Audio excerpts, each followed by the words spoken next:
Welcome to Crack-A-Pack. My name's Andrew. Today we're cracking open Phyrexia All Be One. Let's get cracking.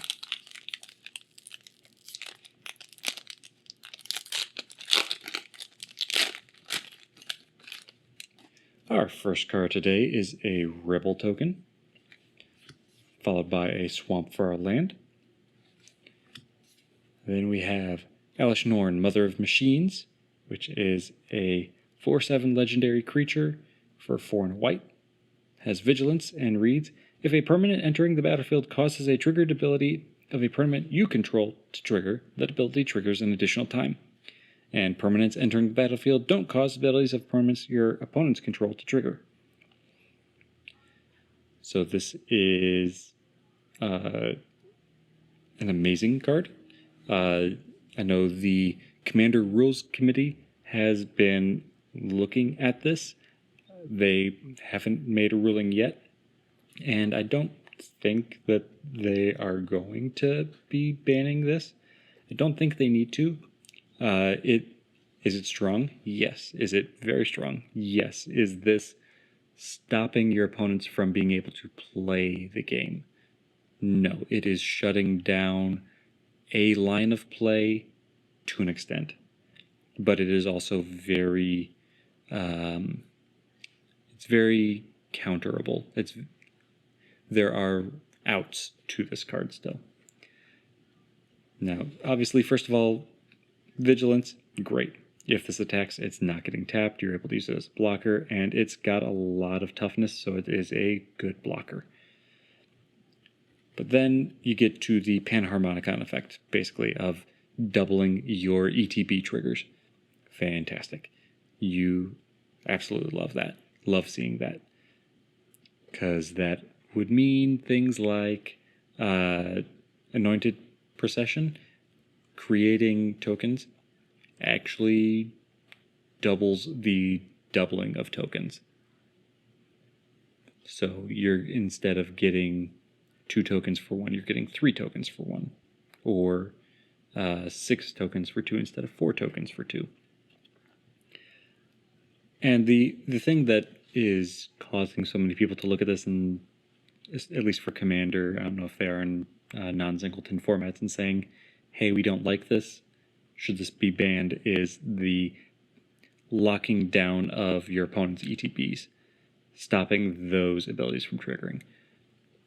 And to an extent, I see that, but at the same time, I say look at all the other stacks pieces.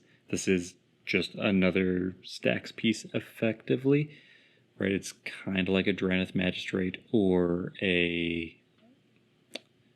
Smokestack, or there's another one I was thinking of that just left my mind. It's right on the tip of the tongue too. Shoot. But it's still just a creature that doesn't have any innate evasion, right? There's no hexproof, no ward. So it can just be Path to Exiled, Swords to Plowshare. Or, you could unsummon. There's nothing stopping that. There are plenty of ways to deal with this. Is it scary? Yes, absolutely. Am I going to use it somewhere? Almost certainly. Because why wouldn't I? Doubling my ETBs? Fantastic. If I can find a way to make this fit into a landfall deck, I am going to be very, very happy.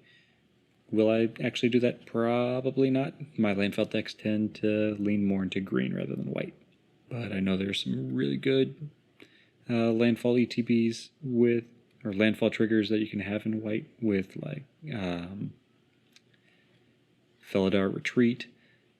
So maybe could try to do that.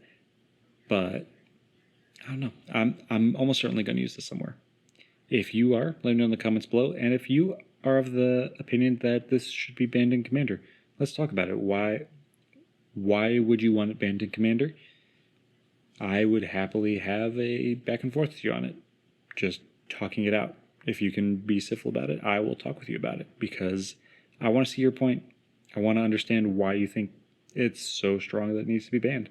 Because I think it's strong, but it's not strong enough to be ban worthy. But I'm open-minded. If you have a decent argument for why it should be, let me know. Next we have Swooping Lookout, Transplant Theorist, Trawler Drake, The Surgical Bay, Malcator's Watcher, Meldweb Strider, Duelist of Deep Faith, Orthodoxy Enforcer, Pestilent Siphoner, Shrapnel Slinger, Myrrh Custodian, Contagious Vorak, and Bladegraft Aspirant to round out the pack. And that's all for today. Thank you for cracking along with me. Be sure to check back tomorrow to crack open another pack.